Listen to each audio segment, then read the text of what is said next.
Ya, halo teman-teman, kembali lagi dan eh, dalam materi ini kita akan membuat musuhnya tuh menembak balik pemain kita gitu dan kita akan menggunakan script ya penembak yang persis dengan yang kita gunakan ya untuk eh, player kita gitu teman-teman. Nah, sebelum kita melanjutkan dan mengedit script kita, mari kita bersihkan folder aset kita dengan drag ya shooter kita gitu teman-teman. Scriptnya ini kita masukin ke script folder dan mari kita ke prefabs ya, ke prefabs lalu pergi ke enemy, lalu add ya teman-teman ya. Add shooter komponen. Oke. Jadi di sini gitu ya. Oke. Jadi kita ingin memberikan projectile ya, prefabs gitu teman-teman. Jadi kita akan menggunakan projectile musuh, oke. Dan untuk sekarang gitu, kita akan meninggalkan yang lain gitu ya teman-teman sebagai default gitu untuk saat ini gitu teman-teman. Oke. Jadi kita akan mengedit itu semua saat kita ingin ngetestingnya ya teman-teman ya. Nah ini sangat penting ya teman-teman ya. Tipenya itu di sini adalah bilangan bulat ya, dan bilangan bulat itu disebut sebagai integers. Oke. Nah ini yang pernah kita bahas juga ya.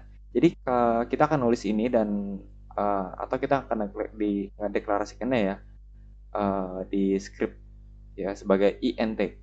int. Nah, ini adalah tipe int ya, seperti kayak pada integer gitu dan kemudian nama pada hit point kita menggunakan huruf kecil gitu terlebih dulu gitu ya. Kayak semuanya itu kayak huruf kecil gitu, H dan kemudian huruf besar untuk kata lain setelahnya gitu, teman-teman. Jadi hit point yang ditulis seperti ini sama dengan 20 dan kita taruh semikolon ya di akhirnya itu ya untuk katakanlah kita udah selesai gitu uh, dengan pernyataan khusus ini gitu teman-teman. Jadi begitulah kita mendeklarasikan suatu variabel, teman-teman. Oke. Jadi mendeklarasikannya itu sebagai variabel disebut hit point gitu ya, bertipe int ya. Dan juga kita memberikan nilai ke variabel tersebut gitu. Oke. Nah, atau kita mendefinisikan variabel tersebut gitu ya. Nah, hit point-nya ini untuk saat ini ya sama dengan 20, teman-teman. Dalam hal tipe, ada beberapa tipe umum yang akan kita gunakan int untuk bilangan bulat dan float untuk bilangan pecahan gitu sampai dengan ya kayak misalkan 6, 7, desimal segala macam gitu. Seperti juga yang pernah kita bahas gitu ya. Ya. Untuk float itu artinya dia bilangan pecahan ya teman-teman ya, bilangan angka gitu yang mempunyai desimal atau tidak gitu ya teman-teman. Nah,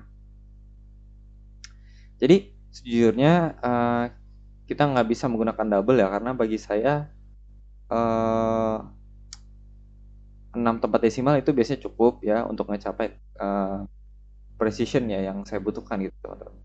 Tapi ya teman-teman, tapi jika teman-teman membutuhkan hasil yang lebih banyak presisi, maka teman-teman mungkin menggunakan double double bool gitu ya untuk variabel benar atau salah gitu ya. Oke.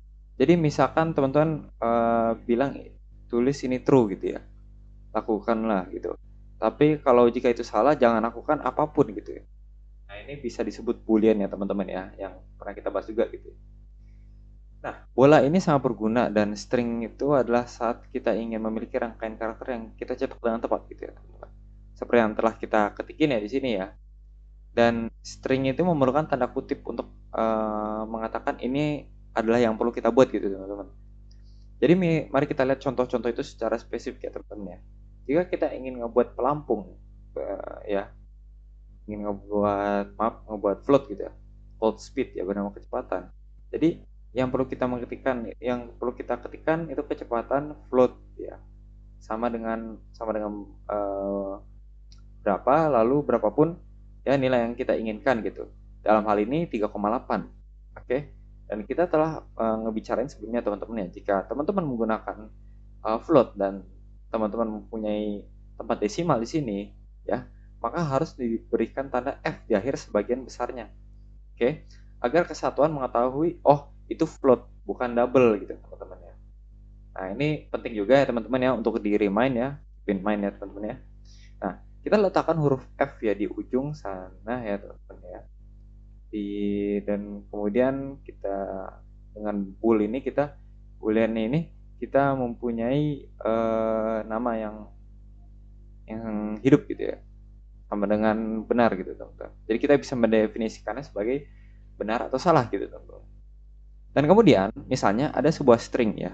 Kita sekali lagi mulai dengan tipe string yang kita ingin berikan nama di sini gitu.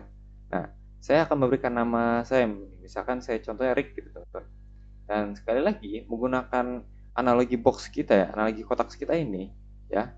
Kotak ini kotak ini diberikan nama dan informasi di dalamnya itu adalah Rick gitu teman-teman. Di mana itu hanya 4 huruf gitu teman-teman. Satu dari yang lain gitu ya di particular ini ya, sequence gitu teman-teman. Jadi mari kita buat sendiri sebuah variabel ya, dan kita harus menaruh ini di tempat yang spesifik ya, tempat tertentu ya. Jadi kita ingin memasukkannya ke dalam kelas gitu. Ini semua ada hal-hal yang kita buat di sini dalam kelas gitu teman-teman. Tapi kita meletakkan di atas metode awal kami gitu teman-teman. Jadi kita ngedeklarasikan beberapa variabel tepat di atas gitu. Dan saya akan ngedeklar variabel yang akan menjadi sebuah bertipe float gitu teman-teman ya. Ini akan menjadi float. Kenapa? Karena saya membutuhkan tempat desimal dan saya akan menyebutnya ini steer speed teman-teman ya. Saya menyebutnya ini steering speed atau turn speed ya, kayak ya yang gitulah untuk ngebuat karakternya belok gitu segala macam. Tapi steer speed itu mungkin lebih ini masuk akal, lebih make sense gitu. Oke. Nah, steer itu adalah apa yang dilakukan pada steering wheel ya, dan speed itu ya obviously ya, yang paling jelas ya itu adalah kecepatan teman-teman ya. Kecepatan kita belok gitu, atau bagaimana cepat kita membelokkan setirnya ya. Dan saya akan memberikan value-nya ya. Jadi value-nya ini oke, kita taruh di sini, mungkin untuk sementara kita taruh 0,1 F ya. Lalu semikolon ya, F titik koma. Oke. Apa yang kita lakukan selanjutnya? Nah, kita kan mempunyai ini ya, punya steer speed variable ini ya, teman-teman ya. Nah, jadi kita akan memasukkannya ke sini ya di dalam metode rotate ya. Alih-alih menggunakan nilai sebenarnya dan ngetikkan kecepatan kemudian steer speed tersebut gitu. Dan untuk menegaskan kembali ya, alasan kita melakukan ini dan tidak meninggalkan nomor itu di situ gitu, karena kita ingin mengganti ya kecepatan steer speed ini berdasarkan hal yang akan terjadi di dalam game kita gitu teman-teman ya. Jadi sometimes ya, jadi kadangkala ini menjadi 0,1 ya, sometimes ya kadangkala juga akan menjadi 0, akan menjadi 0 gitu. Dan kadang-kadang juga akan menjadi 1 gitu ya. Misalnya kita ingin mengubah ini yang akan kita lakukan pada materi mendatang ya. Tapi kita hanya mempunyai nomor yang sudah dikodekan di sana gitu. Kita tidak bisa langsung mengubahnya, bukan? Oke, jadi gini. Jadi kita telah menambahkan kecepatan ini ya, steer speed ya teman-teman ya. Dan ini saya ada challenge yang untuk teman-teman, jadi pastikan teman-teman ikutin ya.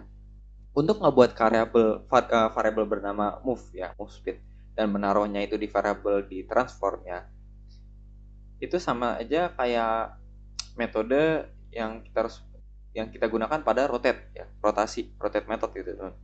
Caranya tuh serupa gitu ya teman-teman. Oke, dan oke sip. Jadi kita akan ngebuat ya nih variabel baru ya yang akan menjadi tipe float, dan pastinya akan kita sebut ini move gitu teman-teman ya, move speed gitu. Dan ini akan sama dengan apapun yang kita gunakan ya pada saat ini gitu ya, 0,01 F. Dan di sini adalah dimana kita akan menginisialisasikannya gitu. Ini bisa berubah ya. Ini hanya sekedar menyatakan titik awalnya gitu ya, starting point gitu teman-teman.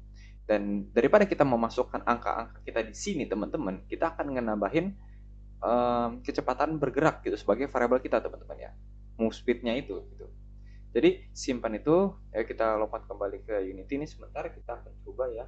Oh, jadi di sini kita sudah berada ya dalam project Unity 2D yang baru ya teman-teman ya.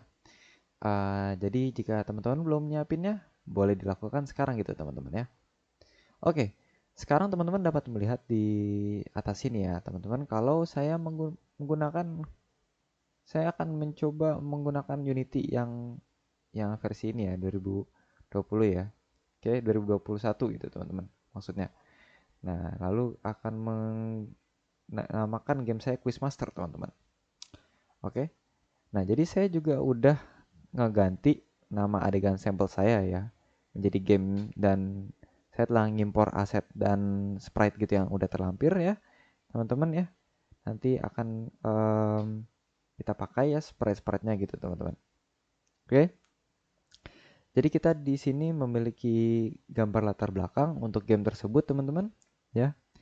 Kami juga memiliki gambar tombol yang berbeda gitu ya, dan kita juga memiliki gambar pravisualisasi yang teman-teman lihat gitu di dalam dokumen desain game saya ya di uh, materi ini gitu teman-teman ya.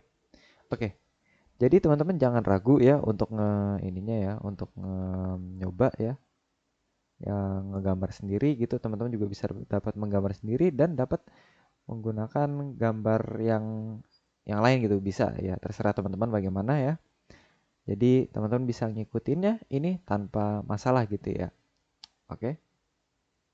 Nah, sekarang ya teman-teman, sebelum kita ngelanjutin dan nambahkan hal lain ke project kita gitu teman-teman, mari kita bahas apa itu UI ya teman-teman ya, dan bagaimana cara kerja canvas gitu teman-teman. Jadi setiap kali teman-teman ngedengar istilah UI dalam game development gitu teman-teman ya, itu yang dimaksud itu adalah interface dari pengguna gitu ya teman-teman ya. Jadi kayak uh, interface itu ngecakup semuanya gitu, mulai dari kotak teks, tombol, penggeser, menu, ya, minimaps dan lain-lain gitu teman-teman ya. Banyak gitu ya.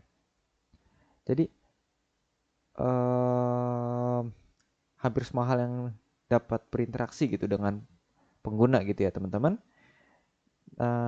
Tapi bukanlah bagian dari dunia game itu sendiri teman-teman ya. Jadi kayak menu gitu segala macam tadi ya. Oke.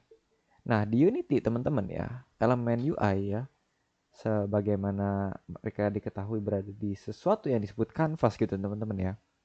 Nah, jadi sekarang kanvas ini umumnya ada di sesuatu yang disebut screen space ya teman-teman ya, dan mostly itu terpisah dari permainan gitu, dari gamenya teman-teman itu ya. Oke, dari jadi yang ada di ruang world ya, karena di world space ini, karena objek kanvas tersebut merupakan objek dalam hierarki teman-teman. Oke. Nah, kita juga dapat memiliki banyak kanvas ya dalam gamenya ini gitu, dan ini akan sangat berguna untuk quiz master ya, untuk quiz kita ini gitu teman-teman, di game ini gitu loh. Karena game ini um, uh, kita akan memisahkan hal-hal seperti quiz itu sendiri dari elemen latar belakangnya gitu teman-teman. Jadi kita dapat membolak-balikan kanvas gitu ya tanpa harus mengubah semuanya setiap kali kita berganti layar teman-teman. Oke?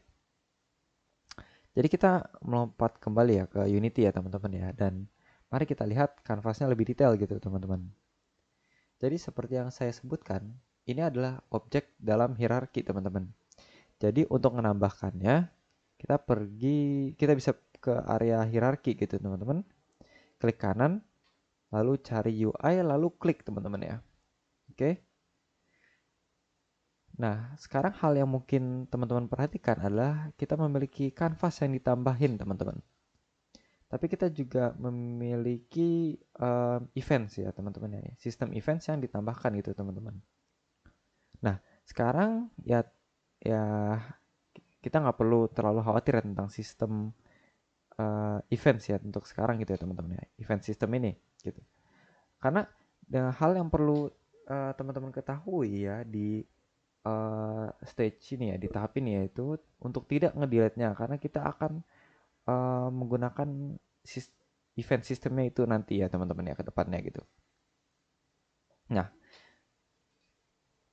jadi sekarang ya teman-teman, kalau kita ngeklik canvas dan melihat inspektornya ya, hal yang pertama kali teman-teman akan lihat ya di sini ya, eh, adalah maka mereka tuh tidak memiliki komponen transform ya, seperti objek yang lainnya yang mungkin teman-teman sudah ketahui gitu teman-teman ya sejauh ini gitu. Nah, instead ya sebaliknya kita akan memiliki sesuatu yang disebut rect transform. Dan ini cara kerjanya cukup mirip ya dengan yang standar ya teman-teman ya. Dengan yang standar komponen gitu ya, mengubah komponen. Jadi yang mempunyai posisi ya, rotation dan scale gitu teman-teman. Tapi ia juga memiliki beberapa hal tambahan di sana teman-teman ya. Jadi kita memiliki hal-hal seperti width dan height gitu ya, lebar dan tinggi gitu teman-teman. Kita juga memiliki anchor point gitu dan pivot point information gitu teman-teman ya. Oke, jadi untuk sekarang kita juga mengenal komponen-komponen lainnya gitu teman-teman. Nah, jadi untuk komponen kanvas itu um, ada scalar canvas dan graphic raycaster gitu teman-teman. Namun untuk saat ini kita akan ngebiarin itu semua ya dan kita akan melihat hal-hal tersebut ya ketika kita benar-benar ingin melakukannya gitu teman-teman. Nah, jadi kita perlu mengubah ini di masa depan gitu teman-teman ya, nanti di kedepannya gitu. Nah, sekarang ya teman-teman nih, kita menambahkan ya hanya sebuah kanvas saja ke project kita ya nggak terlalu ribet lah ya dan untuk benar-benar dilihat ya um, kanvas untuk ngeliat semua kanvasnya itu beraksi gitu ya. Kita perlu menambahkan sesuatu tuh ke kanvas itu sendiri gitu teman-teman. Oke, jadi kita akan mulai dengan gambar sederhana dan tiap kali kita menambahkan sesuatu ke UI itu harus berupa kanvas itu sendiri gitu teman-teman ya. Dan jika jadi kita melanjutkannya dan klik kanan ya pada kanvas ya di area hierarki ya, hierarki general ya. Terus pergi ke UI lalu klik gambar, klik on image gitu teman-teman ya. Nah, kita akan nambahkan gambar ke kanvas kita teman-teman. Oke? Nah, kalau teman-teman lihat lebih dekat gitu teman-teman ya, kita nggak dapat melihat apapun ya dalam tampilan di kamera kita di sini gitu. Tapi jika kalau kita ngubahnya teman-teman ya ke game view ya, lalu lihat ya teman-teman ya. Ini kita mempunyai sprite kita yang bagus gitu teman-teman ya. Nah, jadi ngapa itu tidak muncul di tampilan kita yang sama gitu teman-teman ya, sprite-nya gitu ya. Nah, jika kita balik ke tampilan sama, ini tampilan kamera gitu teman-teman ya. Jadi ini akan melihat world space ya dalam game kita gitu teman-teman. Tapi seperti apa yang saya sebutkan ya sebelumnya ya, kanvas itu ada di ruang layar gitu yang Anda mungkin bisa ngelakuinnya ya, lihat garis putih seperti ini ya di tepinya kayak gini gitu teman-teman. Dan itulah sudut kanvas kita gitu teman-teman. Jadi mari kita klik dua kali ya pada kanvas kita untuk memusatin ya. Dan teman-teman akan melihat ya kita ngeperbesar dan memperkecil teman-teman ya. Di pojok kiri bawah, teman-teman mungkin masih bisa ngeliat ya tampilan kameranya yang berada gitu, di mana beradanya gitu. Kita juga bisa ngeliat bahwa sprite kita ini telah muncul di tengah-tengah area kanvas kita gitu teman-teman ya. Namun meskipun kanvasnya itu jauh lebih besar ya dalam tampilan adegan, dalam tampilan game ya semuanya itu nyatu gitu teman-teman ya.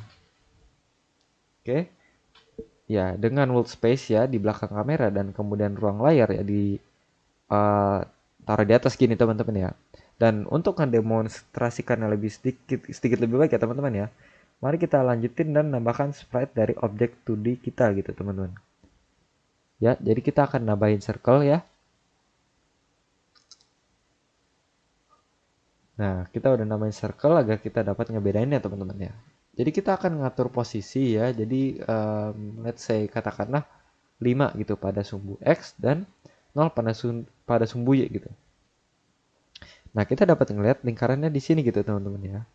Lalu jika kita ngeklik gambar pada kanvas tersebut, maka kita dapat ngeliat perbedaan posisinya teman-teman ya. Oke, posisi di sini itu 0 ya teman-teman ya. Tapi jika sumbu X itu kita ubah menjadi 5 gitu, jadi sama dengan lingkaran gitu ya, kita perlu ngeperhatiin uh, bahwasannya tuh kotak ya. Kotak itu bergerak sedikit banget gitu teman-teman ya. Jadi gini teman-teman, ini bisa sedikit agak ngebingungin ya ketika teman-teman pertama kali nemuin ruang dunia ini ya, world space ya, dan space working gitu teman-teman bersama gitu. Tapi ini hanya sedikit butuh sedikit waktu dan sedikit latihan gitu. Semoga ini bisa terwujud gitu teman-teman. Nah, cukup intuitif ya saat kita bergerak gitu teman-teman ya.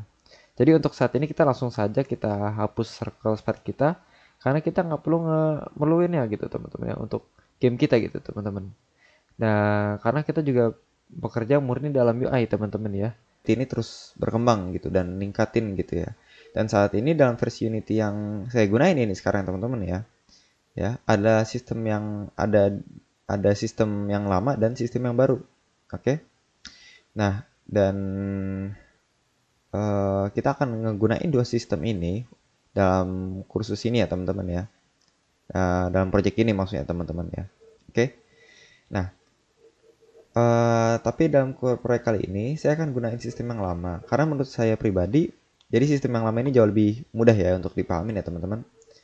Dan um, ya soalnya mungkin saya lebih familiar gitu dengan sistem yang lama ini.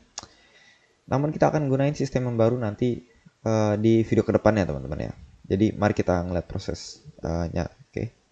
Jadi kalau teman-teman ngedit dan nemuin banyak banget pengaturan project, teman-teman akan ngeliat banyak banget pengaturan di sini gitu teman-teman. Salah satunya adalah manager input gitu. Jadi mungkin teman-teman udah nutup ya aksesnya ya, sumbunya ini ya. Oke. Jadi input manager access dan access merupakan bentuk jamak gitu dari kata access yang pada dasarnya berarti satu gitu. Dari satu sisi sesuatu ke sisi lain dari sesuatu gitu. Dari misalkan kiri, kanan, atau atas bawah teman-teman. Oke. Jadi itu adalah sumbu dari ya coba katakanlah 0 ke 1 atau minus gitu. Minus 1 ke plus gitu. Dan semua langkah diantaranya gitu teman-teman. Jadi sumbu-sumbu yang kita punya di sini sejumlah besar sudah berada di dalam satu kesatuan teman-teman ya. Satu ini ada horizontal ya, dan satunya lagi vertikal gitu teman-teman. Jadi horizontal akan jadi cara bagi kita untuk mendorong ke kiri ke kanan gitu dan ngebuat kendaraan kita ke kanan atau ke kiri gitu. Oke teman-teman. Nah, jadi kita bisa ngegunain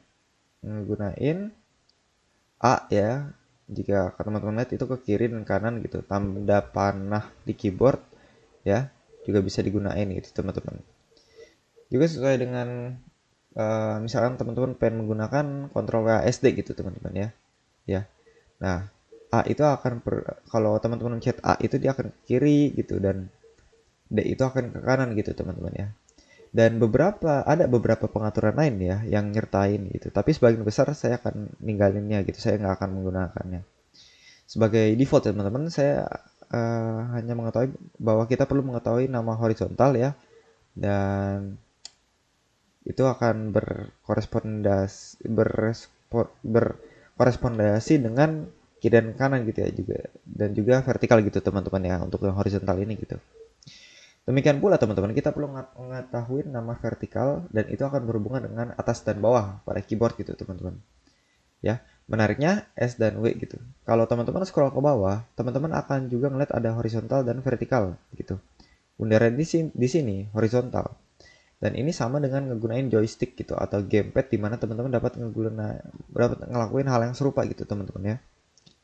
Nah, teman-teman dapat bergerak ke atas dan pada joystick atau ke bawah pada joystick gitu. Begitu pula dengan vertikal ya, begitu dengan atas bawah. Oke. Nah, jika sudah diatur dalam pas ya gitu teman-teman ya.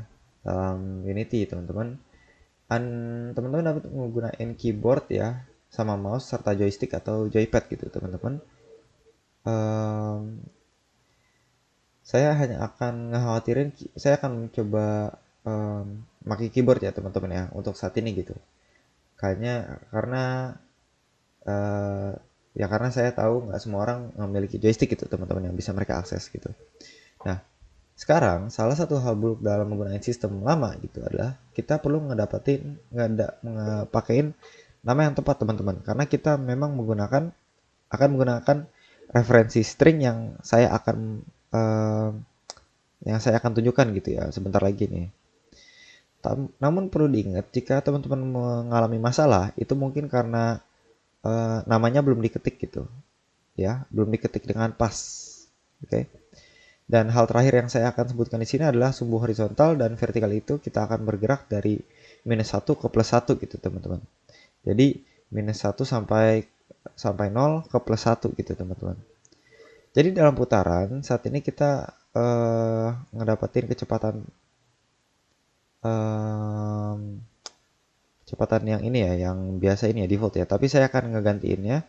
Oke, saya ingin nambahin cara agar kita bisa mengakses masukan kita. Kita dapat mengakses masuk horizontal kita gitu.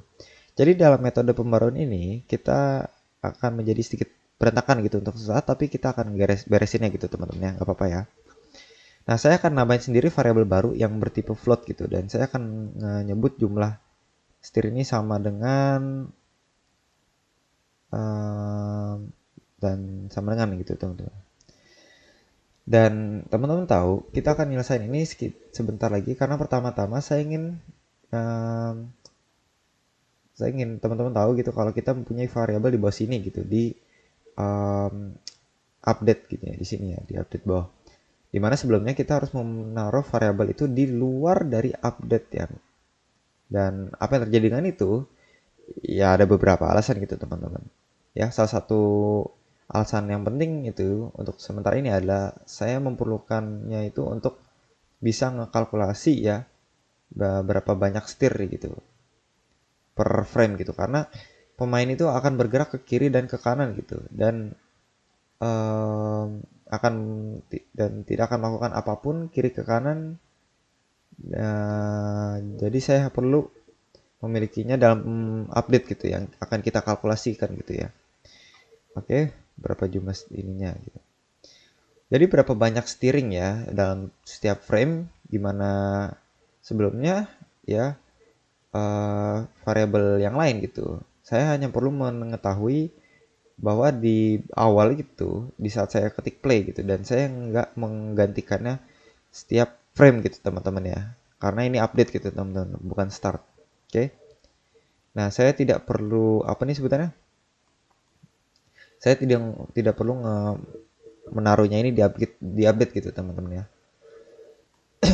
Jadi itu adalah salah satu alasan mengapa saya akan memasukkan variabel saya itu ke pembaruan karena memang diperluin gitu teman-teman. Oke. Nah, oke. Jadi di sini saya akan menggunakan sebuah metode ya teman-teman ya. Uh, Mari kita coba bilang let's say transform ya gitu ya, transformasi gitu ya, rotate gitu. Dan itu kita panggil sebuah metode teman-teman. Jadi saya akan mengakses input ya. Dan ini adalah hal yang berkaitan dengan input gitu teman-teman ya. Jadi input dot ya. Apa yang perlu kita lakukan ya untuk mengakses input class gitu teman-teman. Ada beberapa hal yang di sini ya yang akan kita akses gitu ya. Dan kita akan mengaksesnya di beberapa yang partikular gitu teman-teman ya. Nah, akses mana yang kita akan tambahkan ya dan mana akan kita tambahin string reference ya gitu teman-teman. Dan string reference itu agak sedikit ribet ya teman-teman ya, karena itu kadang-kala akan menjadi kita kita perlu kita karena kita perlu berhati-hati gitu di sini gitu teman-teman ya. Oke, jadi kita perlu menambahkan horizontal dan memastikan teman-teman mengetiknya persis seperti yang saya lakukan di sana gitu. Atau kita bisa kembali ke pengaturan project edit gitu ya teman-teman. Lalu klik dua kali horizontal itu pada kontrol ya. Lihat salinannya lalu masuk kembali gitu teman-teman ya. Ke kode teman-teman terus di copy paste aja gitu langsung di sini gitu.